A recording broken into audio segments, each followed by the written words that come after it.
అందరికీ నమస్కారం. నా పేరు సాల్మన్ రాజు, రిటైర్డ్ సిఏ, రాజమండ్రి నుంచి.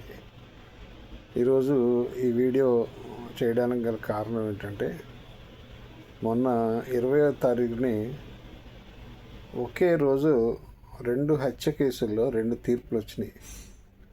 అదేంటంటే, ఒకటి కోల్కతా ఆర్జికర్ ఆసుపత్రిలో మెడికో జూనియర్ డాక్టర్ని అత్యాచారం చేసి హత్య చేసిన కేసు. రెండోది, దాంట్లో మరి చనిపోయే వరకు జీవిత ఖైదు, 50,000 జరిమానా ముద్దాయికి వేశారు. తర్వాత ప్రభుత్వానికి 17 లక్షలు కట్టమని, కాంపన్సేషన్ కట్టమని విక్టిమ్ పేరెంట్స్కి ఉత్తర్వు చేయడం అయింది, జడ్జిమెంట్ ఇవ్వడం అయింది. అదే రోజు కేరళలో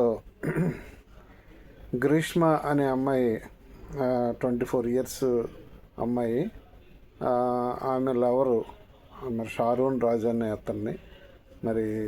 అతన్ని చంపేయడం వల్ల ఆ హత్యా నేరం ప్రూవ్ అయ్యి జడ్జి గారు ఆ అమ్మాయికి మరి ఉరిశిక్ష చేశారు. ఈ రెండింటికి గల తేడా ఏంటి? అందరూ అనుకునేది ఏంటంటే, ఆర్జికర్ ఆసుపత్రిలో జరిగిన ఈ అత్యాచారం మరియు హత్య కేసులో ఉరిశిక్ష పడుతుందని అందరూ ఎక్స్పెక్ట్ చేశారు. కానీ మరి అందరూ ఉరిశిక్ష పడలేదు. దానికి గల కారణం ఏంటంటే, ఇందులో ఆ రోజు జరిగిన ఇన్సిడెంట్లో ఎవరైతే ముద్దాయి ఉన్నాడో, ఆ నిందితుడు ఉన్నాడో, అతను సంజయ్ ఘోష్. అతను మరి హాస్పిటల్లో ఆయనకు సంబంధం లేదు, కానీ హాస్పిటల్లో వెళ్ళి సెమినార్ హాల్లోకి వెళ్ళి అక్కడ ఆ అమ్మాయి ఒంటరిగా ఉంటే ఆ అమ్మాయి మీద అత్యాచారం చేసి చంపేయడం జరిగింది.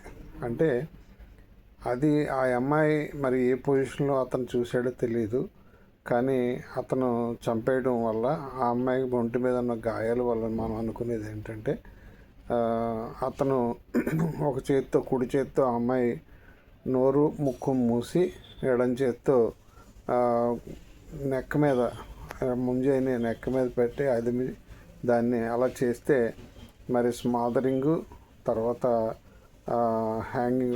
స్ట్రాంగ్యులేషన్, 2 ఇంటర్నల్ ఇంజరీస్ ఉన్నాయి కాబట్టి ఆ రకంగా జరిగిందని మనం గతంలో చెప్పుకోవడం జరిగింది. అయితే ఇందులో చాలా హీనస్ అఫెన్స్ కదా, దీన్ని మరి ఉరిశిక్ష ఎందుకు వేయలేదు అని చాలామంది లోకల్స్ కూడా, తర్వాత ప్రభుత్వం కూడా దాన్ని తప్పుపడుతుంది. అలాగే బీజేపీ వాళ్ళు కూడా తప్పుపడుతున్నారు. లోకల్గా డాక్టర్స్, తర్వాత విక్టిమ్ తాలూకు పేరెంట్స్ కూడా మాకు న్యాయం జరగలేదు, అతన్ని ఉరి తీయలేదు, ఆయనకి మరణశిక్ష విధించలేదు అనే భావంలో ఉన్నారు. అసలు కేరళలో జరిగిన హత్య కేసుకి ఉరిశిక్ష ఎందుకు వేశారు? ఇక్కడ జరిగిన హత్యకి కేవలం 20 సంవత్సరాలు లైఫ్ బతికున్నంతకాలం అతను జీవిత ఖైదు అనుభవించాలని ఎందుకు శిక్ష విధించారు? ఇందులో జరిగిందంటే యాక్సిడెంటల్ ఇది. ఎందుకంటే అతనికి ఉద్దేశం లేదు, ఆ అమ్మాయిని చంపే ఉద్దేశం లేదు. కేవలం అతను మత్తులో ఉండగా పైకి సెమినార్ హాల్లోకి వెళ్ళడం, సెమినార్ హాల్లో ఆ అమ్మాయి ఒంటరిగా కనబడడం, ఆ అమ్మాయి మరి ఏ పరిస్థితిలో ఉన్నదో తెలియదు. ఆ ఒంటరిగా కనబడడం వల్ల ఆ అమ్మాయి మీద అత్యాచారం చేసి, ఆ అత్యాచారం చేసే సందర్భంలో అతను ఉపయోగించిన ఫోర్స్కి ఆ అమ్మాయి షాక్ వల్ల, లేదంటే స్ట్రాంగ్యులేషన్ అంటే థైరాయిడ్ బోన్ ఏదో విరిగిపోయింది. తర్వాత స్మాదరింగ్, ఊపిరి ఆడుకోకుండా చనిపోవడం జరిగింది. మరి ఇందులో చక్కటి ఎవిడెన్స్ కలెక్ట్ చేశారు అప్పట్లో పోలీసు. ఏదైనా బెంగాల్ పోలీసే చక్కటి ఇన్వెస్టిగేషన్ చేశారు దాంట్లో. ఎందుకంటే సీన్ ఆఫ్ అఫెన్స్లో ఒక బడ్ దొరికింది, ఇయర్ ఫోన్స్ బడ్ ఒకటి దొరికింది. తర్వాత సీసీ కెమెరాలో అతను మూమెంట్స్ అయ్యి రికార్డ్ దొరికింది, క్లిప్పింగ్స్ దొరికినాయి, ఫుటేజ్. తర్వాత అమ్మాయి ఒంటి మీద దొరికిన మన హెయిర్ నెయిల్ క్లిప్పింగ్స్లో ఉన్న టిష్యూస్, అది కాకోకుండా ఆ అమ్మాయి వెజినల్ కంటెంట్స్లో దొరికిన సెమన్ ద్వారా ఆ డిఎన్ఏ కంపేర్ అవ్వడం, ఇవన్నీ చక్కగా కరెక్ట్గా అతన్ని ఫిక్సప్ చేసింది ముద్దాయిగా. అతనే ఆర్జీ గారి హాస్పిటల్లో జరిగిన ఆ మెడుకోని చంపింది అతనే, సంజయ్ ఘోష్ అని మాత్రమే అది నిర్ధారణ చేయడం జరిగింది. అయితే ప్రభుత్వాన్ని బదనం చేసే ఉద్దేశంతో ప్రతిపక్షాలు చాలా వరకు ప్రభుత్వాన్ని ఇబ్బంది పెట్టాయి. ప్రజల్లో ప్రభుత్వం మీద నమ్మకం పోగొట్టడానికి అన్ని రకాల ప్రయత్నాలు చేశారు. దాన్ని సిబిఐకి అప్పచెప్పారు. సిబిఐ కూడా అది మరి ఆ మహానుభావుడు డాక్టర్ గారు ఎవరో రాశారు, ఏకంగా 152 ml అందులో లిక్విడ్ ఉందని చెప్పి రాయడంతోనే దాన్ని మరి రకరకాలుగా దాన్ని ఊహాజనితంగా చేసేసి అది హైకోర్టులో వేయగానే ఇంత సెమన్ ఉంది కాబట్టి ఖచ్చితంగా 10 మందో 15 మందో రేప్ చేసి ఉంటారు, పోలీసులు వాళ్ళందరినీ తప్పించడానికి ప్రయత్నిస్తున్నారు అని చెప్పి పోలీసుల మీద ప్రభుత్వం మీద అభియోగం చేయడంతోనే అప్పుడు సిబిఐకి హైకోర్టు వారు సిబిఐకి దాన్ని హ్యాండ్ ఓవర్ చేశారు. సిబిఐ వాళ్ళు వచ్చి ఏం చేశారంటే ఆ ప్రిన్సిపాల్ మీద అలాగా ఎలిగేషన్స్ ఉన్నాయి కాబట్టి అతను చేసిన ఫైనాన్షియల్ ఇర్రెగ్యులారిటీస్ మీద అతను అరెస్ట్ చేసి వేరే కేసు పెట్టడం జరిగింది. ఈ కేసులో కాదు, కానీ ఈ కేసులో కొన్ని ల్యాప్సెస్ చేశారని చెప్పి అక్కడ ఎస్హెచ్ఓ మీద కొంచెం అభియోగాలు చేయడం జరిగింది. మరి ఆ ఎస్హెచ్ఓని అరెస్ట్ చేయలేదు అనుకుంటాను. ఆ ఎస్హెచ్ఓ మీద ఛార్జ్షీట్ పెట్టలేదు, ప్రాసిక్యూట్ చేయలేదు. ఇది ఏంటంటే సిబిఐ రాగానే అందులో ఏం తప్పులు ఉన్నాయి, సివిల్ పోలీస్ ఏం తప్పులు చేశారు అనేది వెతుకుతారు కాబట్టి ఆ వెతుకులాట్లో ఎస్హెచ్ఓ మరి కొంచెం డిలే చేయడం అవన్నీ అది తప్పుపట్టి ఆయన మీద యాక్షన్ తీసుకోవడానికి సిబిఐ వాళ్ళు కూడా రెడీ అయ్యారు.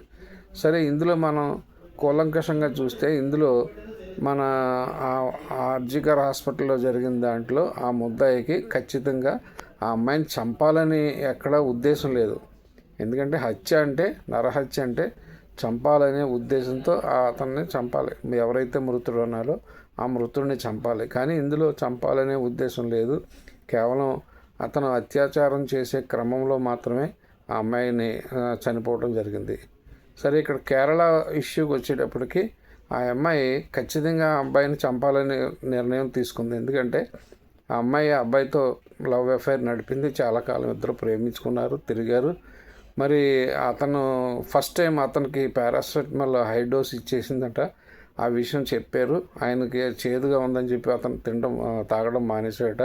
తర్వాత ఆయుర్వేదిక్ మెడిసిన్ ఇస్తున్నానని చెప్పి ఆయుర్వేదిక్ మెడిసిన్లో కొంత పెస్టిసైడ్ లో పాయిజన్ ఉండే పెస్టిసైడ్ కలిపి దాన్ని ఆ అబ్బాయికి ఇవ్వడంతోనే అతను చనిపోవడం జరిగింది. కాబట్టి ఇందులో జడ్జి గారు, కోర్టు వారు దీంట్లో గమనించింది ఏంటంటే ఈ అమ్మాయికి ఖచ్చితంగా అతను చంపాలనే ఉద్దేశం. కేవలం ఏంటంటే వేరే పెళ్లి చేసుకోవడానికి అతను ఎవరో ఆర్మీ ఆయనకి ఈ అమ్మాయి పేరెంట్స్ ఫిక్స్ చేశారు. అతను పెళ్లి చేసుకోవడానికి ఇతను అడ్డుగా ఉంటున్నాడని చెప్పి అతను అడ్డు తొలగించాలనే ఉద్దేశంతో అతన్ని ఈ అమ్మాయి ఉద్దేశపూర్వకంగా చంపింది. కాబట్టి ఇందులో 2 తేడాలు చూసుకోండి.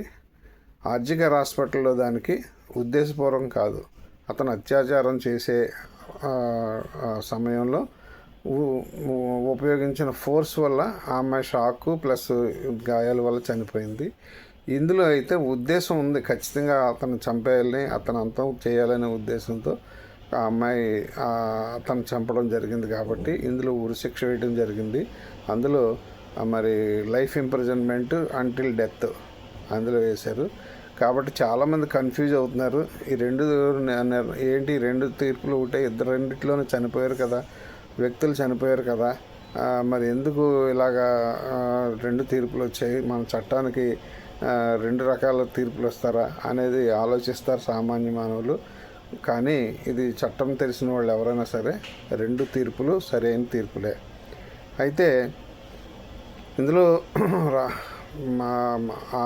మమతా బెనర్జీ గారిని బదనాం చేయాలని చాలా యూట్యూబ్ ఛానల్స్ రకరకాలుగా స్టోరీస్ క్రియేట్ చేశారు. మరి ఆ స్టోరీస్లో మరి ఇప్పుడైనా ఆ స్టోరీస్ క్రియేట్ చేసిన వాళ్ళ మీద ప్రభుత్వం మరి చర్య తీసుకుంటుందో లేదో చూడాలి. అది మరి ఎదురు చూడాలి. ఎందుకంటే రాబోయే రోజుల్లో ఇలాగా టెక్నికల్ నాలెడ్జ్ కానీ ఇన్వెస్టిగేషన్ తెలియకుండా కానీ ఏది పడితే అది ఊహించేసుకొని ప్రజల్లో తప్పు సమాచారం ప్రజలకి అందిస్తుంటే మరి ప్రభుత్వం మీద నమ్మకం పోతుంది, వ్యవస్థల మీద నమ్మకం పోతుంది. కాబట్టి ఈ యూట్యూబ్ ఛానల్స్ ఏదైతే ఉన్నాయో వాటి మీద ప్రభుత్వం సరైన చర్య తీసుకోవాలని నేను కోరుకుంటున్నాను. Thank you.